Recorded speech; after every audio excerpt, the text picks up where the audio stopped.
shaking YouTuberites? Welcome to the Shaker Show, the Cover Price Shaker Show for September 4th, 2025.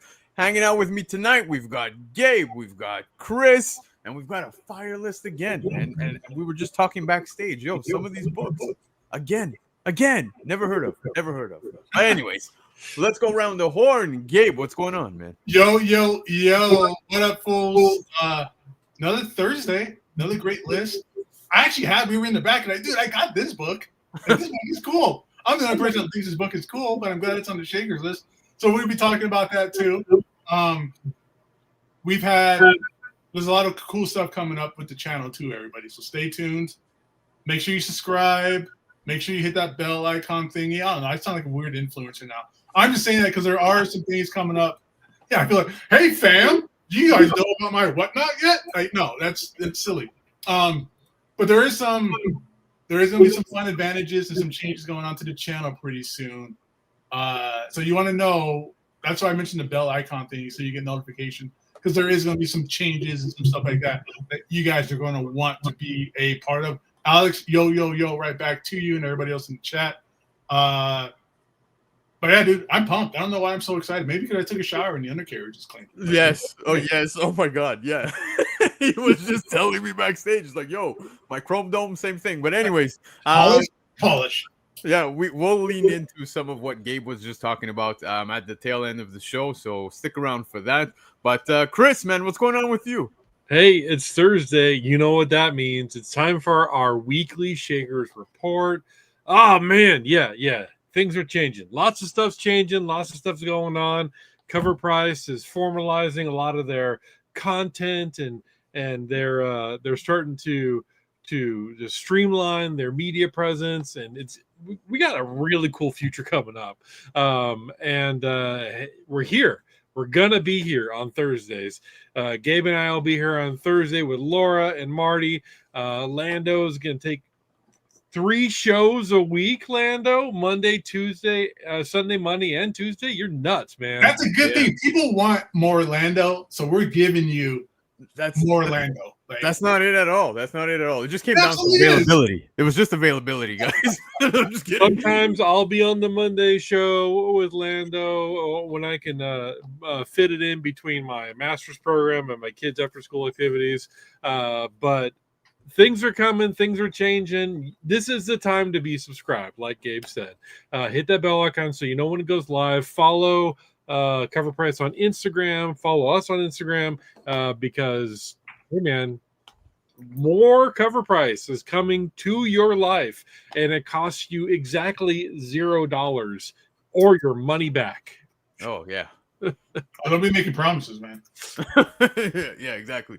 But yes, there's going to be some updates. Like I said, at the tail end of the show is where we were planning on doing it. But since we already dove into that. Yeah, Chris already spoiled it, dude. Yeah, just so you guys are aware, there will be some changes, and it's going to be as of the week of September 15th. So just, putting it out there. Mondays is actually going to be the top 10 show. And on Tuesdays, we're going to be introducing a new comic book day show. So that's going to be new for everybody. And I'm really excited because I get to host the top 10 with you guys. And I get to host also the new comic book day show. We're going to have, new faces making their way as well. And then on Thursdays, you guys go live with Laura for the Shakers. So, yes, some movement is happening amongst the team. And yeah, man, it's gonna be fun. I'm definitely sad that I'm not gonna get to kick it with you guys as often as I would like, but I'm always excited to talk comics, and that's what we're all here for. So let's dive right into that, because tonight's list, guys, if you aren't aware, Cover Price has a website. That's right, and on their website they have the Daily Shakers, where they update several times every single day, letting you guys know what's taking place on the aftermarket. So check out that website, subscribe, and you'll be up to date with everything that is happening. And this list just highlights some of those books that have been shaking on the aftermarket. So to kick it off with the first book, Gabe, what do we got? Real fast, just because I love the image. If you go back to the Ewok real quick, Lando. Absolutely. Cover Price is on it with that clickbait title. I love it. Like that's You won't believe how high of a sell this book won't for. Yeah. Can you believe what happened? Can you believe what number 6 is going to be on the list? Like it's one of those. It's awesome. Either way, number 1, dude. This cover is freaking rad. This is Alien versus Predator, Dead Space. This came out from Dark Horse in 2008. So Alien vs. Predator Requiem was such a box office failure that it killed any momentum the Alien or Predator IP had left. That sounds harsh. Yeah, that movie wasn't the best. But either way, Alien vs. Predator wasn't anything to write home about, but it didn't do the damage to the stalwarts of the industry like Requiem did. But one of the bright spots from that outing was this comic book. Only available at Best Buy. That's awesome.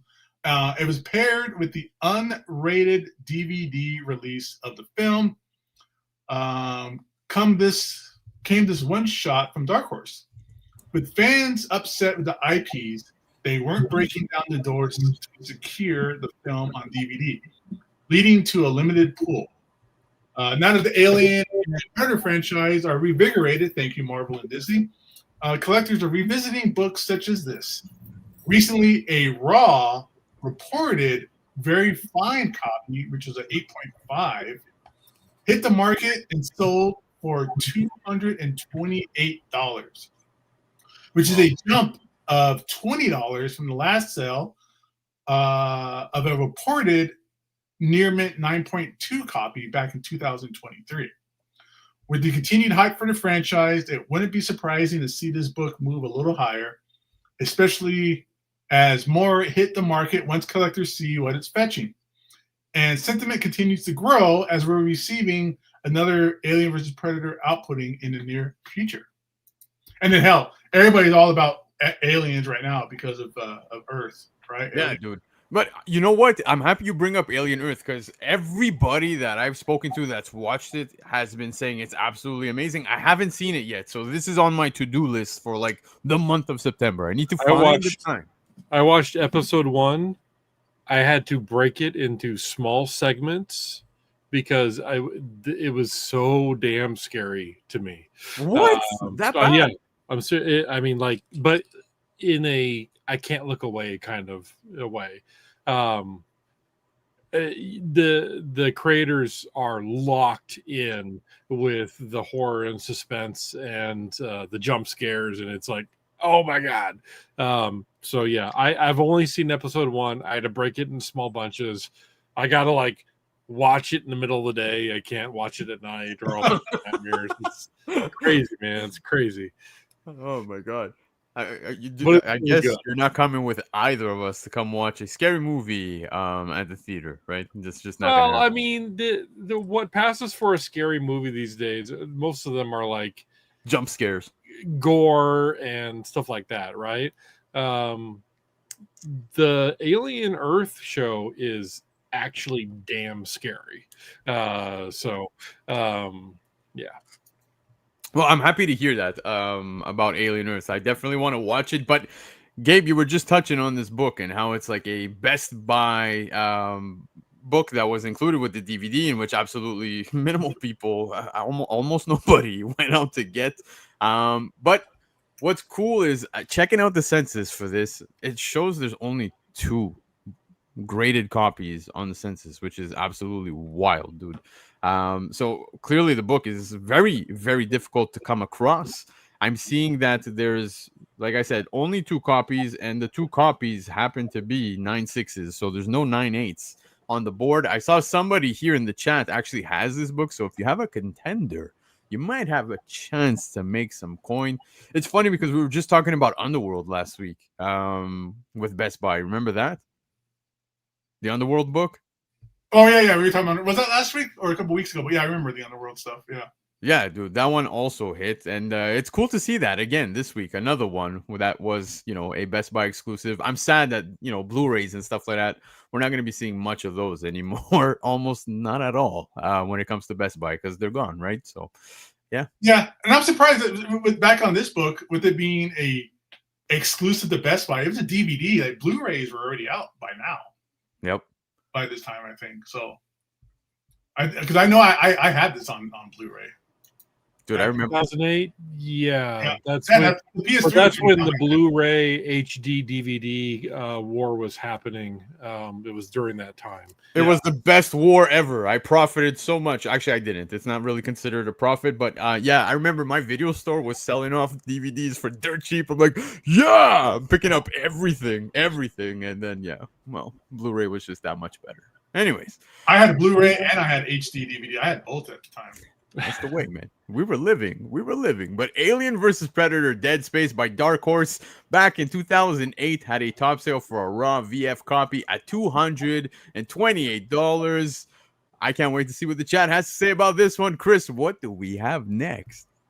Now, don't get it confused, okay? This isn't the foil cul-de-sac brought to you by Bad Idea Comics that released last week, and you can pick up on the off the shelf at your local comic book store for $12. This is the Impaled edition. So, Lando, I have on my screen a picture from Bird City Comics of the Impaled edition. If you can see that, there you go. There's literally a stake that is I think it's like the front and back are glued onto the 9.8. But I don't know how they did this. Yeah, and I think it's a custom label. This book is a vampire, but so this is the Impaled edition. There were 36 of them made, and you wouldn't be able to read this, so you don't know if it's a good read. But go ahead and go back to the thing, Lando. What do you get when you put a bloody stake through a CGC 9.8? A bad idea. The unique cul-de-sac number 1 variant initially retailed for $1,200. It went to auction and climbed to an impressive $1,526, establishing a new record for this audacious release. The bold concept sparked skepticism across the comic community, just like the chat right now, with many questioning its gimmicky nature. Yet the creators behind this project, Dinesh Samdashi and Warren Simmons, are renowned for their boundary-pushing ideas, consistently delivering concepts that challenge conventions. Whether the community embraces or scoffs at the controversy, there's no denying that it commands attention and fuels discussion. Currently, there are 50 copies listed on the census, which is surprising because there's only 36 that were supposed to be made. Yeah. The excitement around this unique release comes. It'll be intriguing to see if this gains any future traction. Yep. It's a very big sale, man. $1,526. It's funny, you were just saying how there was supposed to be 36, but yet there's like 50 listings. So I don't know what's the actual number anymore. Is it different listings of the same book? I have no idea what's going on. I didn't check the listings, but yeah, you sorry, you pulled up Bird City's photo. And I know they had one. I believe Laura had told us that they sold a copy, and it's a cool idea. Pretty interesting gimmick. Honestly, my first question was, wait, how did they grade the books? Like, what was the process? And clearly, they graded the book prior to actually, getting the stake going through it. I don't know if it's actually going through it glued on. I haven't seen one. But dude, it's a very, very limited book. How limited, I have no idea. I did see different grades though across some of these copies that were listed. So I was seeing 9.6s, 9.8s. So I don't know if that's going to play a factor in pricing. But I guess we'll see. Gabe, what do you think? Because generally a comic with a hole in it is automatically no higher than a 4. But the book is graded prior. Yeah, and then all those clear acetate comics were graded properly too as well, right? the clear comics, yeah. I mean, this is if you want like something to put on your shelf and people like have interest in, that's kind of what this is for. I think it's just a cool novelty item. Which it just stands out. Like if you put this on your desk, you put this on your shelf, people are going to notice. Like it's that kind of a thing. Oh yeah, absolutely, in man. that regard of things. Not for me. Not for me. $1,500. That goes a long way, and So in, in the I game have selection of things. yeah, I have some concerns about if this gets popular, right? Because this was a collaboration with CGC, from what I understand, and that's why it has its own listing in the census, right? There are 50 impaled versions, so which means that CGC collaborated on this. And at what point does CGC start becoming a manufacturer of knickknacks like this, instead of the service that people would traditionally pay for? Hmm. So I'm a little concerned, because I can see this going, a bunch of different directions. Like, hey, this Hot Wheels CGC comic book has wheels on the bottom of it, or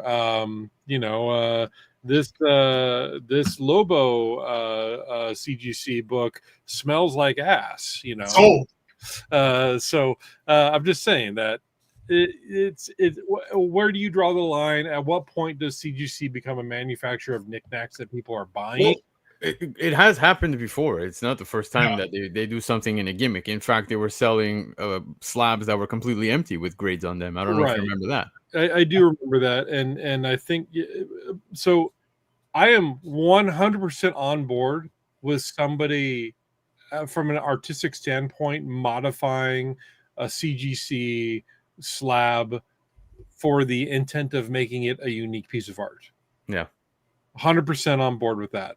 I'm against CGC releasing it as a product that they are part of the manufacturing for. Yep. Yeah. I don't disagree with you on the points that you're bringing up, but clearly some people think it is actually worth the price because cul-de-sac number one, the Jonathan Wayshak Impaled Edition that was limited to 36, apparently, by Bad Idea, that just came out, had a top sale for a CGC 9.8 at $1,526. Oh, I feel like this is up Gabe's alley. What do we got next? Oh, this is so far up my alley. Like, this is awesome. I love this. This is the coolest thing on the list. I have a copy. So let's talk about how rad this is. I don't know what's going on, what happened to this book. Well, let's figure it out. So this is Deathmate Red, but this is the gold foil variant. This came out from a collaboration between Valiant and Image Comics in 1993. Deathmate was a crossover between the two largest independent comic book publishers at the time, which were Valiant and Image Comics. The series was released in installments that weren't numbered. Instead of numbering, they were colored. So you had like blue, yellow, red, and black. Even like the preview ones were like pink and stuff like that as well. All telling different parts of the story, with various characters involved. It released in 1993 through 1994. The series was initially highly anticipated by both comic shop owners and fans. Many of the early installments reached orders surpassing 700,000 copies. 700,000 copies. After extreme delays, the delays that were 4 months or so with the early books, fans quickly lost interest in the crossover and orders dipped to $250,000, with many shop owners left with tons of copies as a result. The series was actually pretty infamous for being a disaster for local comic shop owners and the industry as a whole. Many of these issues were given the 90s foil treatment and were much more exclusive. High-grade copies of some of these foil variants can be difficult, considering that it's been 30 plus years since the initial release. And foil covers such as these are often prone to scratches and damages. You look at the one on the cover here, it has a big old spine tick on it. These factors are a few reasons why this book sold for such a premium. This past week, a 9.8 graded copy sold for a new all-time high of $340. Wow. Yeah. I have the gold for this entire run, I believe. Really? Yeah, I have all the golds. I Somebody mean, told me, I don't know if it was true, that these were like 1 in 100s back in the day, kind of a thing. They weren't really doing ratios like that, but I believe, well, I was told they were like 1 in 100s. I had no idea. Yeah. But yeah, I have the whole run in the gold foil. I have it over here in my closet. I love it. Again, I'm not surprised. Like I said, totally up your alley, man. This screams 90s, bro. And I know 90s was beyond your jam. So yeah, this is totally in Gabe's, collection. But Chris, what do you think of this sale, man? So during this time, I was primarily reading the Ultraverse comics by Malibu. Yeah. I didn't really care that much for the Image comics. Just from a personal preference standpoint, I was much more into X-Men, Wolverine, some Marvel books besides those, but primarily Ultraverse Malibu comics. I do know that the Deathmate crossover series was, I think, Deathmate Black. That was the first introduction of Gen 13. Yeah. I think that's the only actual key in the entire series. So in my mind, if you're going to be chasing a 9.8 gold foil variant from this run, I personally would think that Deathmate Black would be the one to get. But maybe somebody is just completing their set. And like the Reed said, these things were beat to crap. They got scratched easily. They're square bound. So if you even open them to glimpse at the inside, you have now degraded it at least a quarter of a point. But yeah, so maybe they're just trying to complete their set for the Deathmate crossover from the 90s. 340 is a little much to pay for what's essentially, a gold foil variant of a dollar bin book, but to each their own. Yeah, I kind of feel like this might even be found in cheaper bins, because I personally didn't know that these were considered like 1 in 100. So that's pretty interesting. Yeah, man. This is just a culmination, and this is just kind of the peak of like 90s comics, like, nastiness. That this is stuff that people always point to as what caused problems in the industry and stuff like that at the time, which isn't true. But this is kind of like the scapegoat. But dude, this is the stuff I love. Like this artwork from Rob Liefeld. Yeah. I know people would love to just smear his artwork, but look at this cover. This thing is dynamic. It's action packed already. There's feet for all the people who just love to just talk about no feet on Rob Liefeld, right? That this is the stuff that makes my heart, my cold black heart, just grow and beat and make the blood flow through my body. I love this. This artwork is fantastic right here on the cover. This is great. I love it. Yeah. As long as it's not There's flowing one area of the body, bro. So many possible jokes there, Gabe. Yeah. I set it up, man. A whole bunch of softballs lobbed at us. So, and I'm not going to take that bait because it's just too damn easy. Yep. We'll let it slide, Gabe, for this time only. Deathmate Red Gold Foil Variant from Valiant/Image in 1993 had a top sale for a CGC 9.8 at $340. I'm really happy Chris is getting this next read. What do we got? We got this is an independent book from the 1970s. We got Die Gutchen from Spelio Press in 1973. And this is a Jim Harder book. Jim Harder was a self-taught artist who lent his talents to the vibrant music scene in Austin, Texas, by creating the original concert poster art for some of the more popular music joints during the late 60s and early 70s. Known primarily as a college artist, his artistic stylings were a nod to the psychedelic art scene in San Francisco that incorporated early pre-steampunk elements, Dali-esque surrealism, and futurism. Later in life, Halter openly shared it was his experimentation with psychedelics that awakened his ability to generate fantastic visual imagery, as it were, on an internal movie screen. That's a quote. This movement, known as fantastic realism, is what Harker is most known for. Regarding his use of collage, Harter wrote, the working the median of collage has offered multiple choices. I would combine different images in various ways in an attempt to find something that worked. I became familiar with those symbols that had real meaning, and they were authentic for me. So my cut and paste collage creations were not quick juxtapositions of incongruous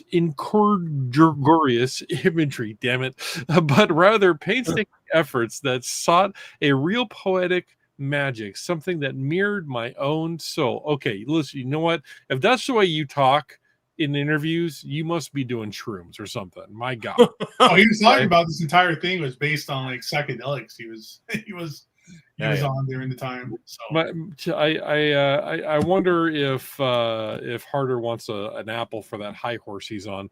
Harder went on to provide illustrations for Rolling Stones, Village Voice, New York Times, and New York Magazine. Die Gretchen 1973 is a collection of some of his more famous early college works, poster art, reprints, and early photographs. It is a wonderful exploration for the artistic world and one of the more influential pop artists from the 1960s and 70s. This past week, we saw a rare CGC 9.6 of Die Gretchen sell for $432. Not bad. Not bad. I saw Derek Nyman in the chat saying that he was watching this on Heritage Auction, so I had no idea that this was on there. But yeah, man, you know, the pre-steampunk thing that you were saying, I could kind of see that, man. And I know you're a big fan of the steampunk stuff.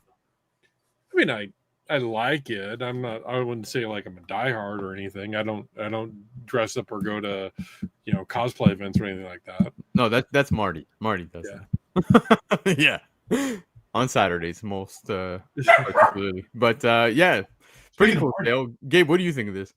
I think this is impressive that this is a 9.6, given like that all red cover that we have here. Yeah. But this is a cool book. I've never seen it before. I don't know anything about it, but just that kind of sugar skull train image, that stands out, man. That's really cool. There's a lot going on. You got the railway made of bones. Yep. You got the cow plow as the lower jaw of the skull. Yeah. I don't know what's going on. Stippling on this too. It looks like from the artwork. It's hard to tell with the picture. It looks like stippling all over like the smokestack. And yeah, this is, this guy was tripping balls for a long time drawing this book. Oh yeah. Guaranteed. And then probably singing like Yoko Ono on karaoke night. But yeah, this is a pretty cool cover. I saw somebody say that they would totally slab this and put it on their wall. It was Jeffrey, and yeah, I think it's very neat art. The cover is really cool, and pretty cool story behind this one. But Die Gretchen, is it Spelio Press? I'm gonna say Spelio Press. 1973 top sale, CGC 9.6. $432. Gabe, what do we got next, man? All right, coming up next is this book always keeps popping up again. Yeah, this thing is that one that keeps showing up. Ewoks number 10. This is the direct market edition. Marvel 1986. Issue number 10 of Ewoks is one of the standout entries from Marvel's Star Comics line, running from 1985 through 1987. This direct edition features the specialty 25th anniversary frame commemorating 25 years since Fantastic Four #1, making it a part of a celebrated month-long Marvel event. The bi-monthly series ran 14 issues, and number 10 serves as the second chapter in a crossover with the Droid series, adding narrative and collectible significance. This book has seen steady interest over time, with high-grade copies being extremely rare, as only 1498 exist. Most recent sale of a CGC 9.8 was $899. Ooh. It sets Damn! surpassing the previous record of $625 that happened in February of this year.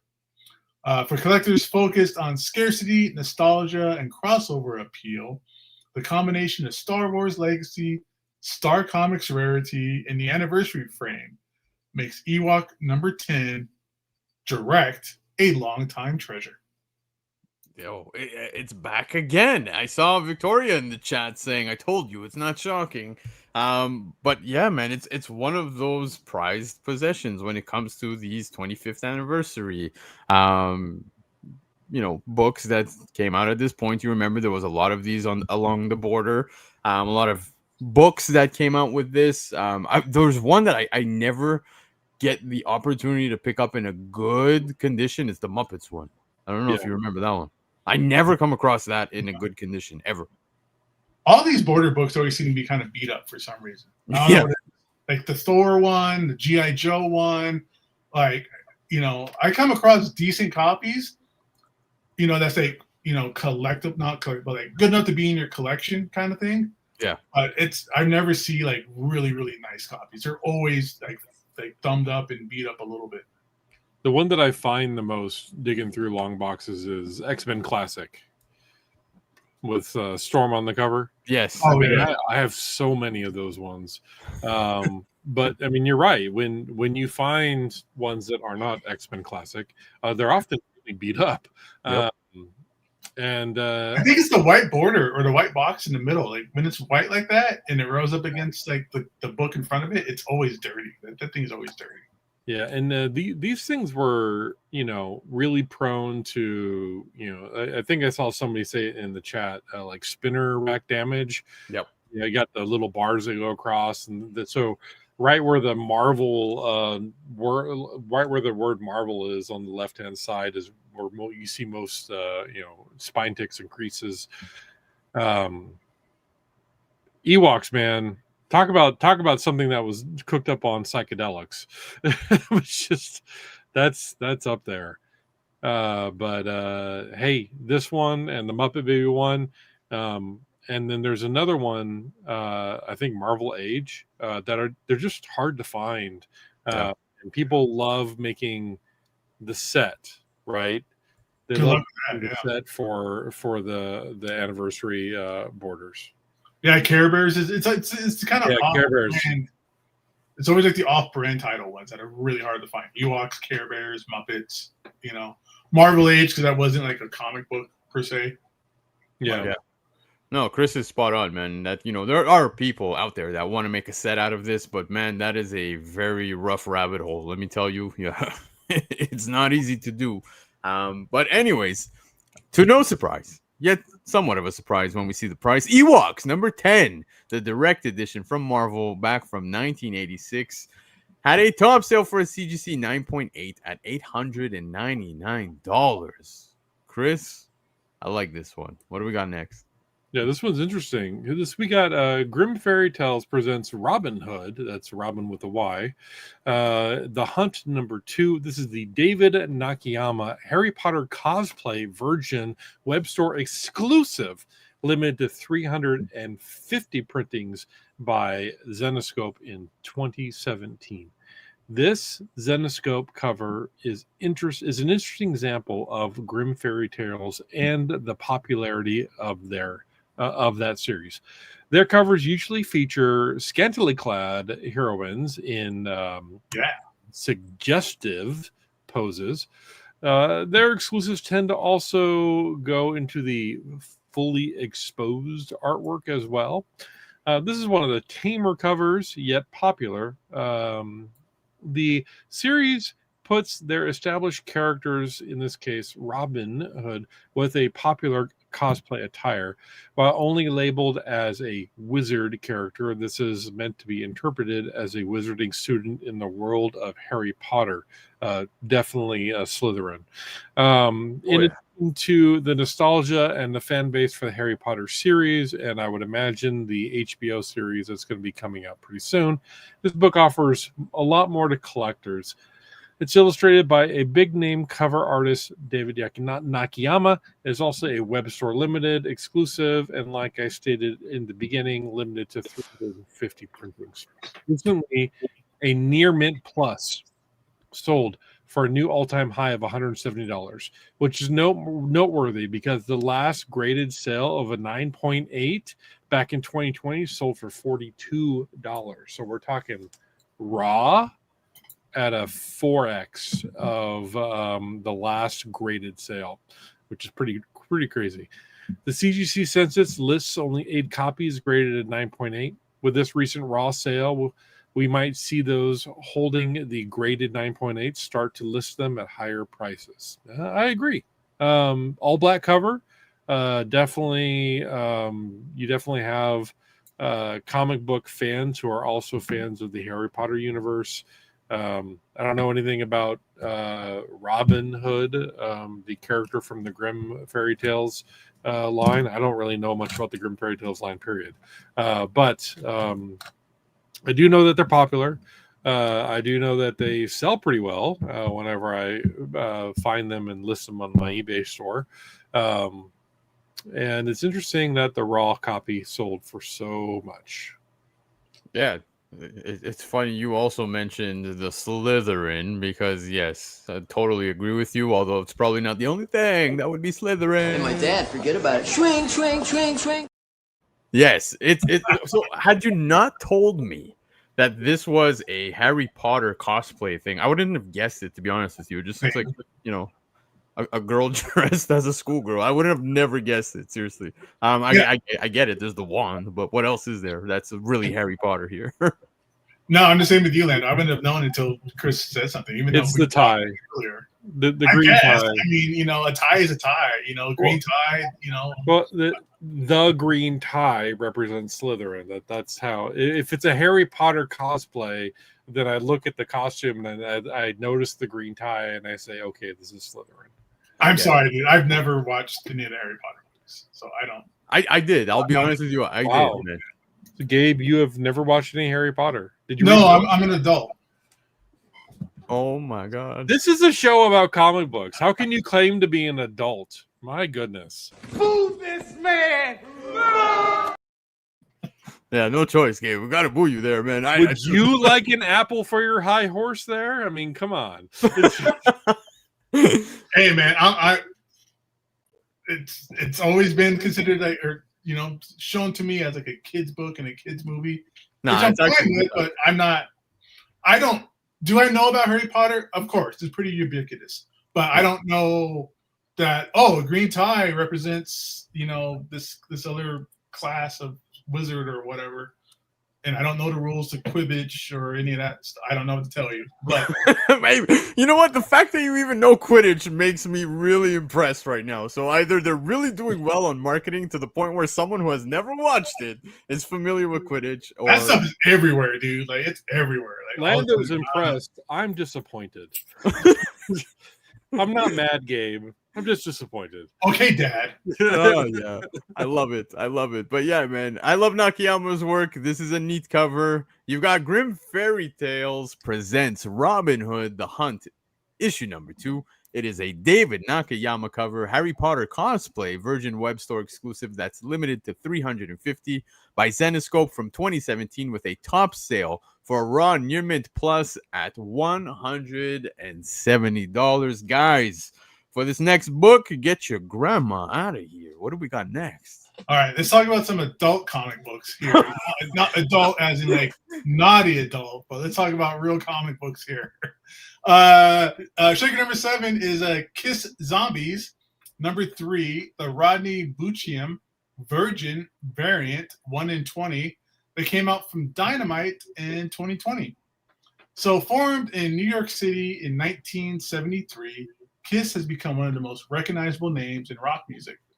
The band has grown into a brand all on its own, with merchandise spanning over the course of 5+ decades.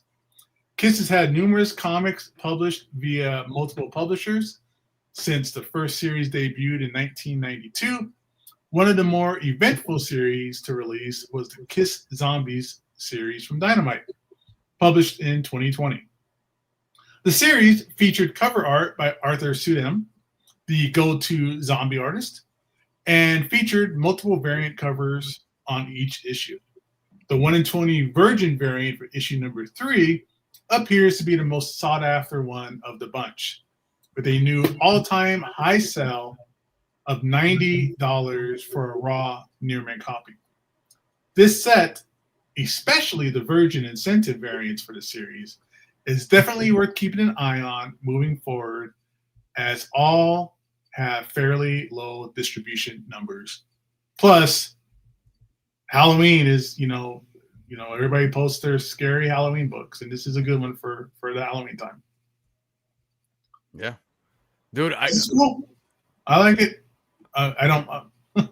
I'm not a big Kiss fan, but I like the rotten zombie face and stuff. That's cool. I love Kiss, so yeah, I'll get into it afterwards. Chris, There are a lot of great Kiss songs out there, and Kiss has always crossed over into genres that I am a fan of. Like back in the '90s, Kiss was crossing over with wrestling. There was the Kiss Demon, that was a pro wrestler for a while. Yep. Kiss is always crossing over into comics. There were comics that had blood from the members of Kiss mixed in with the red ink. I know that's not the first time that's been done, but it's just kind of crossed over there. And did they ever cross over with Harry Potter? No. But I wish you all saw Chris's face, man. Okay, but this is Zombies, right? I know that this is the artist for Zombies, so I can appreciate their work here. I will say that Gene Simmons looks absolutely no different than he looks in real life. So, yeah.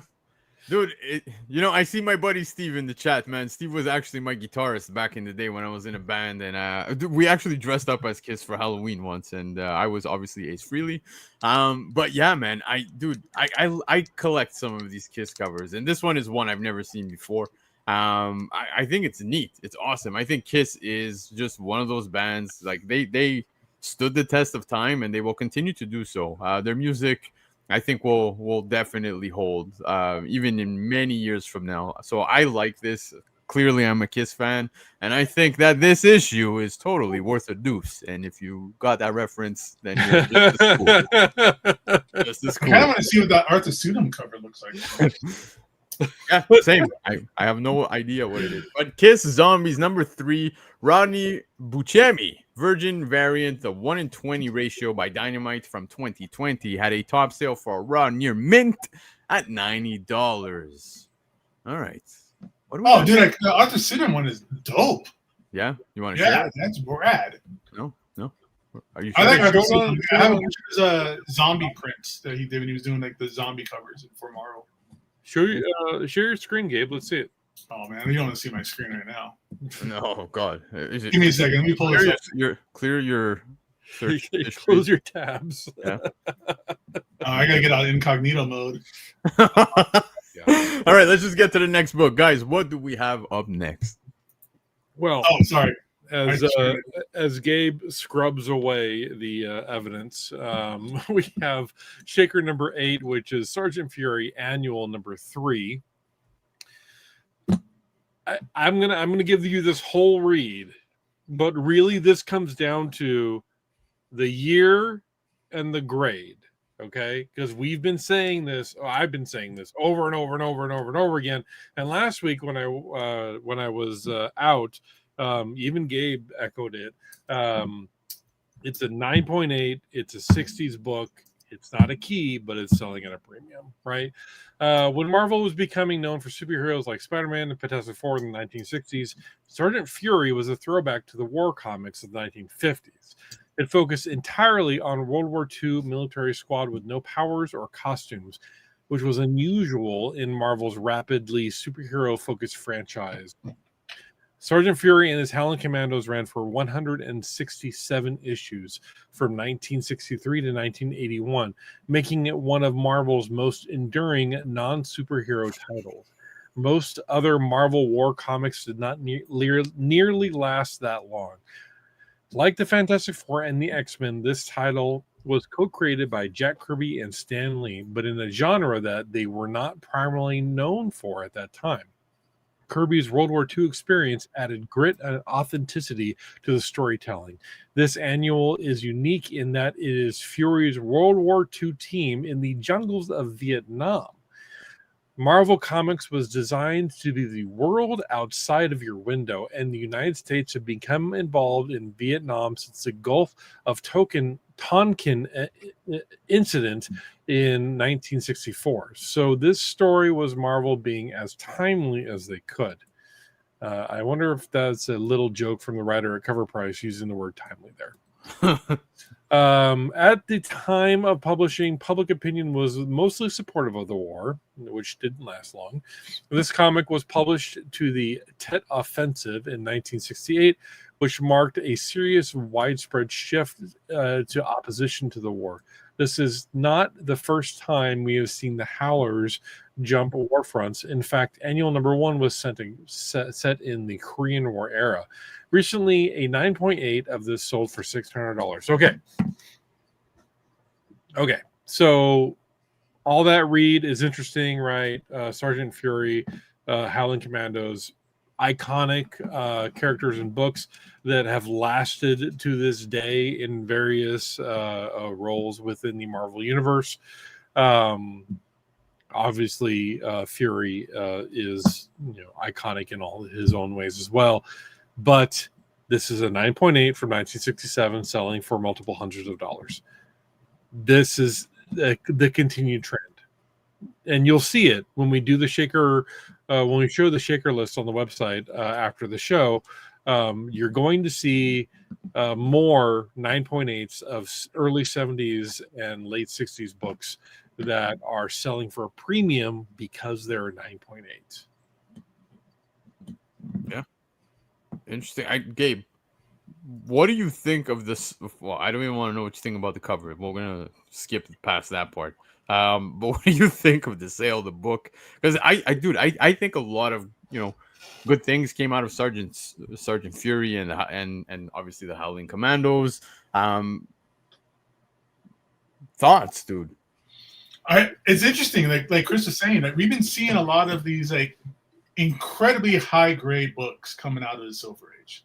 Yeah, there's obviously somebody has a Wayback Machine or a portal, or there's something weird going on to see this kind of stuff happening over and over again. It's cool, it's interesting, but wow, what a just a phenomenal situation that we have going on, where we are now all of a sudden seeing books that are 60, 70 years old being in better condition than books that were printed a year ago, kind of thing. So that's really cool, really awesome. I love the cover. I love Vietnam movies, Vietnam stories, Vietnam situations, even though it was a bad situation. But the whole Vietnam kind of era of things, I've always kind of had a fascination with. This is an all red cover too, basically. How does this become a 9.8 is out of control to me. It's crazy town. Yeah, it is a great point, man, and it seems like weekly we're highlighting these 9.8 books that sell from this period of time. But back to what I was saying, I always thought that the Sergeant Fury Howling Commandos books were pretty cool. I know that this cover, many of you in the chat are a little vocal about, but they actually have some of the better covers. I really like the covers from this point in time. Even the Strange Tales stuff with Nick Fury is pretty interesting. Even issue 138 where you get the first appearance of Eternity, etc. I don't know, I always enjoyed those books. So for myself, I think this is pretty neat to see it in a 9.8, man. That must be impressive. So yeah, pretty cool sale. And I believe the king size specials from this era were square bound.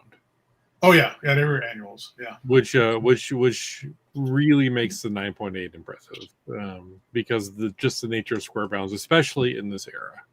Yeah, they split just looking at them the wrong way. Yeah, yeah, you're not wrong, man. But all right, guys, Sergeant Fury Annual issue number 3 from Marvel back in 1967 had a top sale for a CGC 9.8 at $600. Man, Gabe's getting all of these types of books tonight. Look what we got next. Oh man, they know who's on the panel. That's what's up.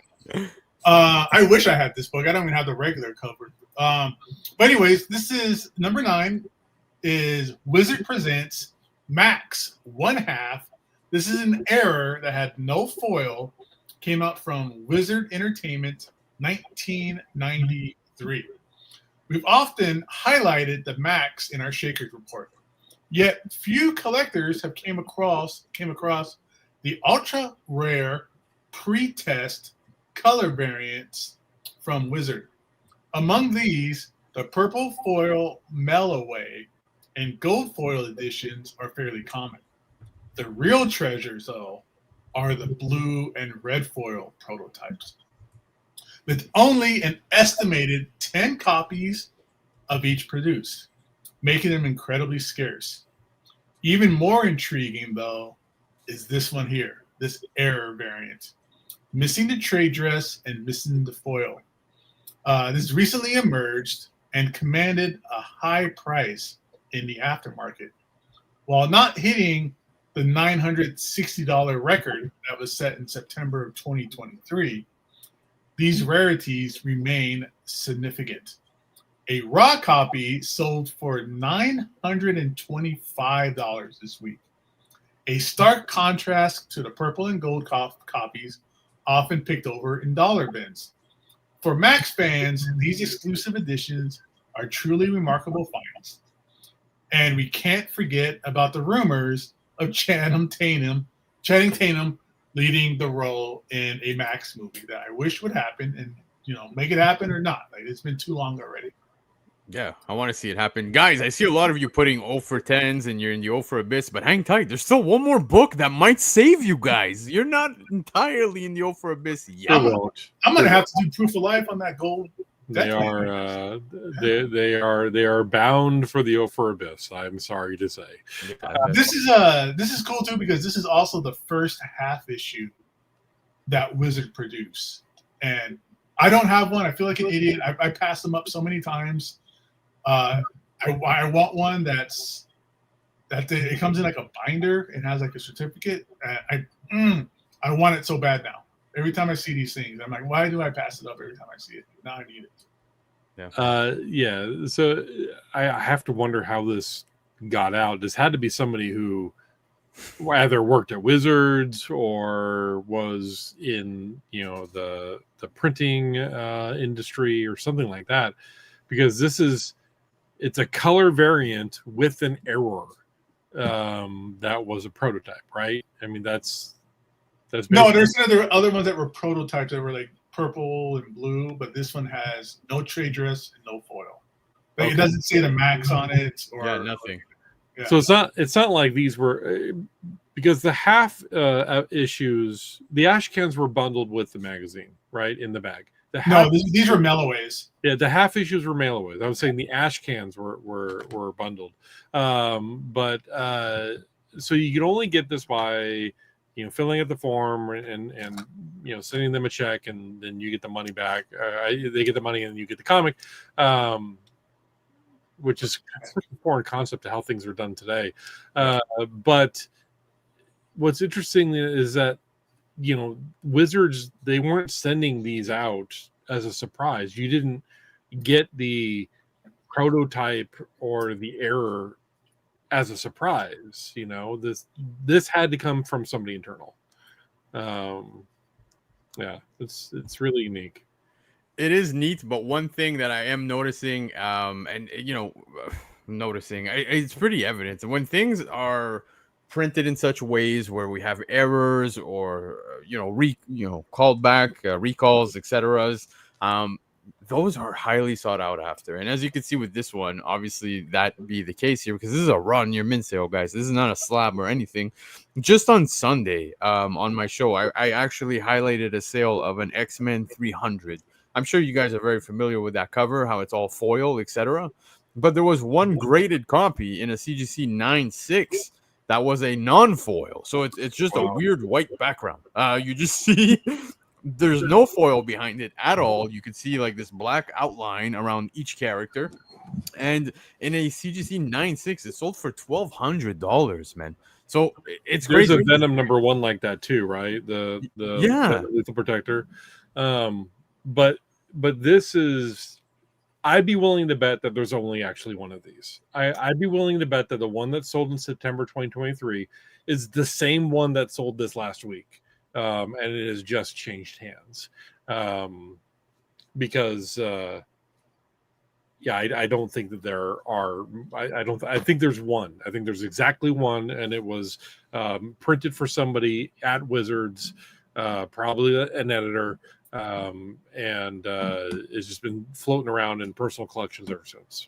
Yeah, I agree with JD, man, and that's exactly the point I was headed towards. Is that when you see these errors, the more error that they are, it seems the more unique and the more that people are willing to pay the price for it. Because guys, Wizard presents Max issue 1, well, half error, no foil, Wizard Entertainment 1993 top sale for run near mint, raw $925. Okay, now we are about to open up the O for Abyss. So guys, brace yourselves. This is book number 10 on the list tonight. So Chris, what do we got as the final book? Your last chance. Reach out and grab it, or be forever trapped beyond the event horizon. We have X-Men Universe number 13, the direct edition by Marvel Comics from the year 2000. Everybody remember that Conan O'Brien bit? That's some good stuff. Since her debut in 1986's New Mutants Annual number 2, Psylocke has sold a lot of comic books.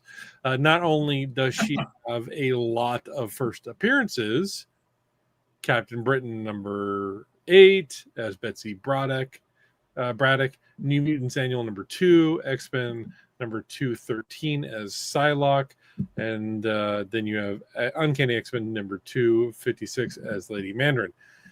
She has become the attractive face of several X-Men teams throughout the years, including Uncanny X-Force, Jim Lee's X-Men Blue Team in 1992, and the Hellions and the Fallen Angels.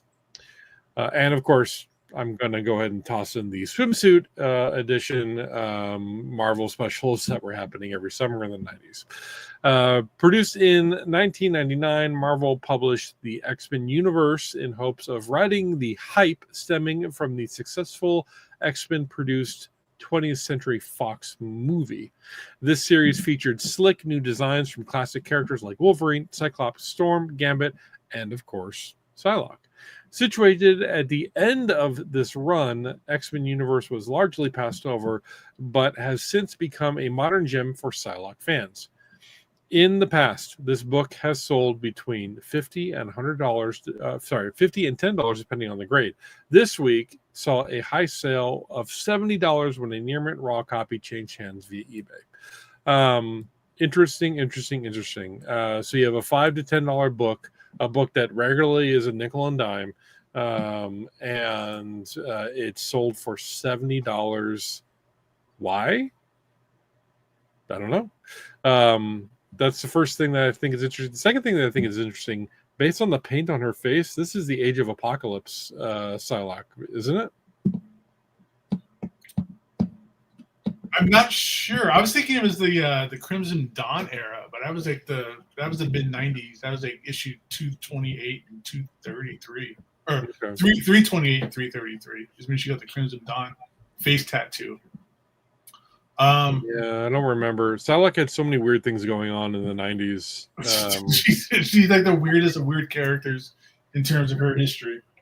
Yeah, you just ran through the amount of books that are keys for for the character. Captain Britain 8 being one of them, and one of the biggest ones. I like the annual, dude. I feel like a lot of people kind of like just like that book doesn't get enough love for some reason. I'm not too sure why. Yeah. I don't know. I mean, No, she She's didn't also have the face tats. cloned, right? She also cloned. I can't keep track of this. Is she Asian? Is she British? Both? Like, she took over, Quanten's body. Quanten take over her mind. Like, has she ever been written well? I mean, I've never read like an X-Men story and closed the book at the end and thought, wow, they really wrote Psylocke well on that one. She's always just kind of like, especially during the Jim Lee era, she was always kind of like a background character that they pulled out with a powerful ninja. But if you want character development, this is these are not the droids you're looking for. Yeah, you're not wrong. It's just kind of interesting to see the sale, though. Like you said, a book that I wouldn't expect to sell at $70 did exactly that, guys. Because X-Men Universe 13, the direct edition by Marvel from 2000, had a top sale for a raw near mint at $70. The O for Abyss called, and it summoned some of you. But congratulations to those of you who did not get summoned. Now we're going to shift gears, take it on over to the Daily Shakers that is available on the Cover Price website.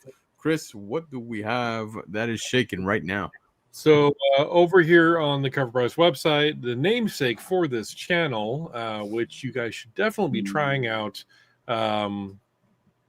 Definitely try out Cover Price. You can get a 1 week free trial. You can track your comics. You can look at new things coming out. You can read the articles. You can get links to our stuff. But all this really cool stuff going on. In it is the Daily Shakers report, which I'm going to click on right here. And what happens is you have the Cover Price bots that scrape data from eBay and other sales platforms, and they're looking for high sales in a raw data format. So these are real sales that happen. These are big changes in the book. And sometimes it only takes one sale for something to spike on the list here. Sometimes it takes multiple sales, but the bottom line is that when you're looking for big comics that are moving on the aftermarket and you want data-driven evidence, this is a report to get it from. So up here, Chris, because that Conan at a 9.8 is $8,400. Wow. Hey, you got a 1970s Conan. I know it's the first appearance of King Cole, but a 9.8 selling for $8,400. Not bad. Yeah, that dropped. I think that used to be like a $15,000 book at one point or something. Yeah, it's the first Bronze Age book too, or considered like the first Bronze Age book. I love that Daredevil 16, man. How it's like a partial photo cover type thing in the background. Oh yeah, this is a cool little collage. Yeah. I like that. They did that with a Superman issue. I forget which one it is as well. There were a few of those. Yeah, they did a lot. Like Kirby did that a lot in Fantastic Four, like in the 40s issues. Yeah. Amazing Spider-Man Annual #1. We were talking about that the other day. First Sinister Six. Yeah. Oh, Chris, we got a request here that I also want to see, so I'm just putting it out there. Yeah, I can do a little bit. No, that's fine. I'll do an infomercial over it if you do it. Like I'll put you on the big screen. Okay. Well, I need music. That's the hard part. I don't want to get a strike against the channel, especially with all the new changes coming up. But it's hard to yo-yo without music. So check out this Aquaman. First Prince of Aquaman. That's pretty crazy right there. What are these? What's going on with these guys? These moloids or fire trolls? It's like breathing fire underwater. Oh, that's wonderful. But wow, first appearance of Aquaman. That's kind of cool. Yeah. For $1,700, $1,800. That's doable. Like that's for such a staple of DC Comics and the JLA and just comic books in general. Aquaman, like that's a good price. I mean, he's what, like you talk about the Holy Trinity. He's probably like what, the fifth rung maybe, but that's cool. Yeah. You got this the First Prince of Silver Age Aquaman. You know, this is interesting. You got 2 first Aquamans popping up on the Shakers report. Did they announce a new Aquaman movie coming out? Did James Gunn say something about Aquaman or No, not to my knowledge. I mean, No, everybody's just buying that Superman Man of Tomorrow book. It's yeah, like that's totally making the top 10. Yeah, that's gonna be a top 3, top 10 book next week, man. Yeah, I Watch. got this one. Mine's really beat up, but I got this one. 33 is a good book, man. That's an iconic storyline for. Yeah, absolutely. Look at this Uncanny Tales from the Grave here. Another 9.8 selling for multiple hundreds of dollars. Another example of that. But look at that. That's just a random book, too. I bet that this cover looks badass. I'm curious, what grade did it sell in? 9.8. Yeah. For $858. Somebody is just like filtering eBay and just going CGC 9.8 and just. I think it's more than just like somebody. I think it's a thing now. It's a meme. If you can find a 70s book or an early 80s book in a 9.8, get it. Like right next to that book, Chris, is that Batman 37 from 1946. Yeah, $856 raw. Yeah, wow, that's a cool book. Like, I love the Joker's face on the airplane, the Joker's face on the car. I think this is a Dick Sprang cover, I want to say. It's the face on the plane that's probably the best. It's ridiculous, dude. It's so ridiculous. I love it. His teeth are so big. It's very, that's probably where Tim Sale got his version of Joker from, those piano keys for teeth. Another 9.8 from the 70s selling for $900. This is the first appearance of the Huntress as Helen Wayne. These Secret Origin books are kind of sleepers in my mind. You got but it's another 9.8. This is happening, man. Well, you get the first screw up a little bit is the first Clayface, which is awesome. Yeah. I mean, that's a book everybody's looking for now because the movie's being filmed and everything like that. But right, 800 for a 5.5. Chris, you already know what I'm asking for. What? Fing Fing Foom? No, no, the Superman that was given out at that kid's bar mitzvah. That's on the list again. Oh yeah, there it is. Yeah, that's funny. Birdman. Zelda, is that the one you're looking at? Yeah. What's the grade? This is a 9.8 from 1990. This is the $1.95 variant. This is the first comic appearance of Zelda from Legend of Zelda. No, okay. First comic appearance. Sure, we'll leave it at that. Continue. Well, what's the first appearance line though? You sound like you got something going on. Well, no, it's just it goes back and forth with first appearance stuff, but in a comic, yes, I'll leave it at that it will be considered. So Link appeared. Oh well, actually, wait, in GamePro magazine. Zelda the girl, yes, but when it comes to exactly, Link appeared in GamePro magazine prior to the comic.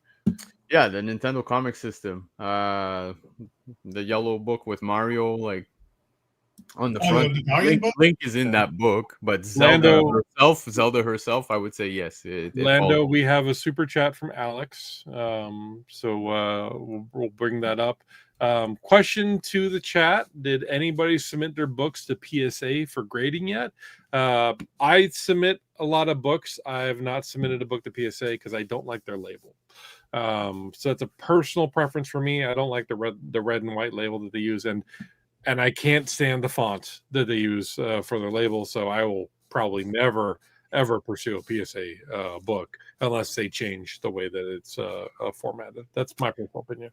I'm going to be honest. I had a buddy kind of scare me off of it because he was telling me that right now they weren't really taking, I think, submissions from Canada or something, or something along the lines of that. So I kind of want to dig into that a little further and see. Like, I'm going to probably reach out to them myself. But most people who were submitting to PSA from Canada were saying that they were having some difficulties. I think it was related to pricing or whatever. So I'm not too sure. With everything going on right now, especially to ship to the United States for us, it's not entirely super easy. At the moment, it costs a pretty penny. Yeah, and just to make sure that Alex gets their money's worth for the $5 super chat, Gabe, what do you think about the PSA label? I'm not interested in submitting the PSA whatsoever. for as long as grading's been around, like grading companies, CGC, I think, will always be king. And we've had many companies try. This sounds like an infomercial for CGC, but CGC is the brand that has the higher resale value. They have the name, they have the recognition. PSA is up there, but we've had CBCS, we've had so many other companies try to compete, and they've never have been able to reach the same resale price as a CGC book. I agree. So I'm sticking with CGC. That's just my personal preference when it comes down to this kind of stuff. I will say though, Gabe, that when it comes to PSA, there are several books though that have sold on the aftermarket that are pretty much the same coin. When it comes to CGC books, you will take let's say a Wolverine 1 from the limited run, right? They're very similar in price, so I don't know. We'll see what long term how it holds, but at the moment. For myself, I would love to, but it exactly. See, James Willie is here in the chat saying that unfortunately, this is the reality of the world that we are currently living, and it is playing factor into decisions. So at the moment, it's kind of like a pause for myself. Well, to kind of echo what Gabe was saying, the CGC already has the market, in my opinion, so you have to do something different. The only reason I ever submit to CBCS is if I have a signature on a book that I need validated. So I'll do that. Even though that CGC offers the JSA label for witnessed signatures. Though. No, they do authentication through the JSA. Oh, do they? Yeah. Okay. Well, so like, I was the same way, Chris. That was the cool thing about CBCS. Well, at first, you were able to open up the case, like their original cases for CBCS. You could kind of break the tab off and open it. Yeah. But then they started doing like the authentication. That was the cool thing about them. Yeah. It seems like CGC is doing that JSA, and it's kind of taking their thunder away a little bit. I will say, just to sum it all up, though, I think CBCS is my opinion again. Underappreciated. I do think that their slabs are great. I think the labels are just fine. I don't have an issue with them, especially I love Steve Borat. I talk to that guy on a regular basis. Like at cons and stuff. Yeah, exactly. Now, why the aftermarket handles the way it does when it comes to sales from a CGC slab to, let's say, a CBCS, I'm not too sure why we see a slight decrease on a CBCS. But what I will say is that no matter which company you're gonna send it to, man, it's really subjective. And that's one thing about grading in general that always scares me. Now, when I send in a book, like the most important part of any of these companies that I would always ask them for is, if I'm sending you a book, even if it's in a 9.8, put the notes. I want to know why it didn't, especially if you're offering 9.9s and if you're offering 10s, if you're offering any of that. Put the notes. It's very important. I get back 9.8s from, let's say, CGC. I don't see the notes, and that frustrates me because I'm paying for a full service. I don't feel like I get it. That's the only thing that I would suggest all companies do. Good talk. Hey, back to the list. Going down. This is the first appearance of Deathstroke. I have this one. I actually got it in a dollar bin. So that's a cool book. Yeah, that's one of those books that I've had in and out of my collection like 6 or 7 times. Like, yeah, take a look at this. By George Perez, it's just a fun book for sure. Here's one. That book is awesome though, with them holding up that rocket ship. That book is cool. Yeah, he's just flying next to the rocket. It's not. It looks like he's holding it up like his pinky or something. Like he's doing this thing. Weird. We got the rainbow suit Batman. This is spiking up. I forget why exactly, but there's something that happened recently that made this book pop up. I can't remember what it was for the life of me. It can't be the new suit. Let me ask you guys this, because I see this on the cover. How do you feel about date stamps? I personally hate them. I don't want them on my book. I would like it to be as clean as possible, but there's a side of me that actually appreciates them because, when you look at that, it kind of like It's like a piece of history, you know what I mean? Like this book was stamped, received in a store or whatever it was back in like 1960, 70, 80, whatever it was. I think it's cool. But I have a shop. I'll give you an example. Free Comic Book Day, right? Free Comic Book Day, I know guys. what you're gonna say. Yeah. The bottom corner is meant for advertisement. In reality, that empty white spot is for the shops to advertise themselves. Most shops don't do that, but I have one shop here locally. They stamp it with their, their shop information, and for me, it kind of like, you know what I mean? Like I'm not gonna slab this book if it's a first appearance or whatever. So, yeah. No, I'm the same way. Like if I like date stamps on old books, like old books, it's fitting. Yes, it's fitting because that's something that they just did, and I think, like you said, it's a piece of history, but it's also a record history of like, oh, hey, this came out like. Fantastic Four #1 came out August 8th, 1961 or whatever, right? And it's written on there. And that stuff's kind of cool to me. But Free Comic Book Day stuff, man, I see that stuff on eBay because I'll be looking for certain like Free Comic Book Day books. And I see that stamp on there. Nope, no thank you. I'll pass it up. I don't want it. I don't want it. I agree with you, Gabe. If it's an old book, if it's got a date stamp in it, I just consider that part of the manufacturing process. On older books, if they're kind of beat up too, I'll specifically look for like library editions, right? Yep. So, but comics that have the library tag on the inside, because talking about like very few actually exist anymore because they were just thrashed as they changed hands so much. I think you're talking about because I'll find like old trade paperbacks and they were like library editions, and then they have like. It's all messed up. Like they have like all these labels on it and the little like divider. Yeah. In my opinion, though, that's kind of cool. I mean, I wouldn't pay up for that. I wouldn't pay extra for it. But there is one though. When on the newsstand comics back in the '60s, they used to use an adhesive label for the top comic in a stack, right? Because they used to cross rope the comics in a big stack like they did newspapers, and the very top one was like an inventory and had an adhesive on it and stuck to it. I have one comic that still has that packing information on it. I'll have to break it out sometime because it's in my mind it's like a really unique sort of thing that happened before it got into the hands of the consumer. Or I've seen shops that if they're going to do like discounted books, they'll like take the long box and like squeeze all the books down that they can, right? And then they take a marker and just go right across the top. And just go, black or red line across the top. Yeah, that's not great. Yeah, I know they're doing that so that they can quickly identify at the cashier what's $1 book and what's not. Right. But that just feels bad. Yeah, but like I was saying, like, do I hate it? Yes, mostly on like the. It depends the book if it's fitting for it. You know what I mean? If it's an obnoxious stamp or it's like stamped poorly, where you saw the first stamp and then a smudge of the second. You know what I mean? Like I look at things like that. I know I'm maybe a little too anal when it comes to that, but that's just me. Now, if I have a stamp on a New Mutants 98, I'll start to question and be like, okay, this guy was running old school style on a New Mutants time line where that came out.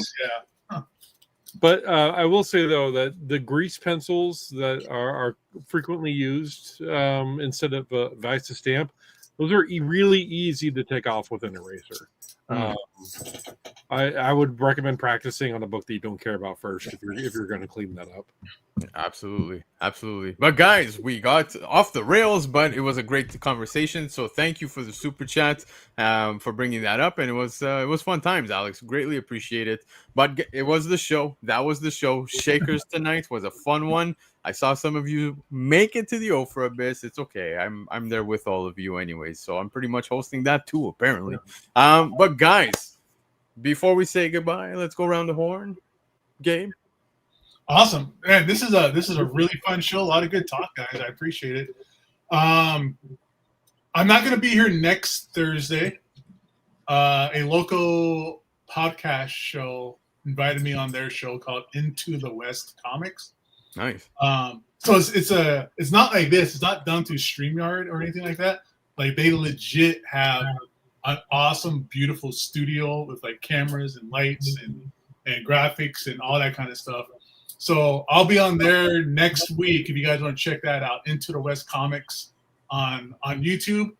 And then I'll be back next Thursday with the new schedule and all that kind of fun stuff we have going on. So yeah, man, I'm excited to see that, man. I didn't know you were doing that, so definitely hit me up, man. Send me the link to that, and I imagine you'll post it all over the social. I'll do anybody's podcast. You invite me on, man. You want to talk comics, man? Let me, and I can cuss. Yeah, I'm in. You know? So I'll see you Sunday. But anytime, bro. But yes, Chris, I mean, somebody did ask for a different type of sign off, so it's totally up to you if you want to do that or not. But a different type of sign off? Well, I don't know. Oh, yeah. That's right. Okay. All right. Yeah. Okay, here we go. Here we go, guys. He's gonna do it. He's I actually need some music though. I need something. I got beatbox, bro. Like I'll sing for you, but I ain't gonna do no beatbox. Yeah, we got to get like drums. Anything else? There's a guitar. I gotta get something. All right. Just picture picture sandstorm in your head as you're going, man. Just flicker the lights. Do something. Here we go, guys. This is the hard part. I got to get this in focus here because it's all manual focus. All right, there you go. Okay, look out, River. Look out. Here we go. He's signing us off with the yo-yo. Look, Muhammad Ali Superman shirt on. Look at that. I know it's illegal to have fingers fast like that. My God, it's probably he was a hit with the ladies, man. Let me tell you. Look at that.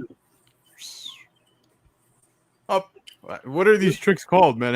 Have you walked the dog? Is that a thing still?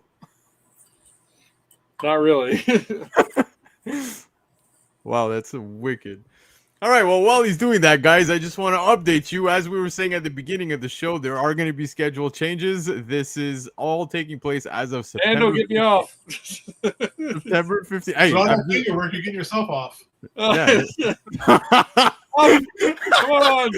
Don't make me turn off the camera. I love it. But yeah, September 15th, guys. Roll New up, Comic Book Day is going live on Tuesdays. On the Mondays, we're getting the top 10. And then on the Thursdays, the Shakers. So all the changes are going to start. We'll get to, all the details as we get closer to the dates. And Chris, that was one of the best sign-offs ever. Like, thank you so much for that. As always, I'm happy to be here. Happy to yo-yo on the show. This is a relic from another life, basically. The way that I got the Dr. Yo-Yo name came from doing things in the yo-yo industry, and I love it. It's still part of my life, even though it's a kid's toy. Gabe, do you have any Harry Potter yo-yos? I do, actually, but happy to be here. I do run an eBay store. We sell a lot of comics and a lot of toys, especially old vintage ones. Guys, I just came across almost an entire set of Generation 1 G.I. Joes.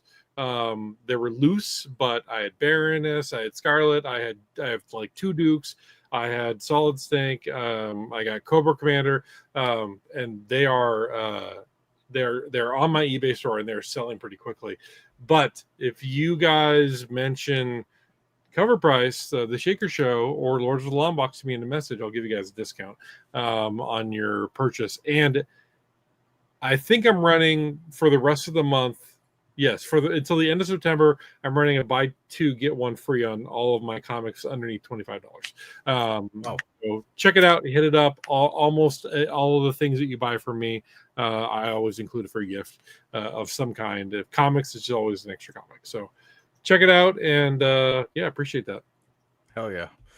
Guys, from myself, if you want to hang out, watch my show, links in the bio. That's right, every Sunday, but who cares about that? Because right now there's only one proper way to sign off, especially after the way Chris just, did all that. Oh, do me, Yo-Yo Master. I want you to do me because you're the yo-yo guy. Have a great weekend, everybody. Peace.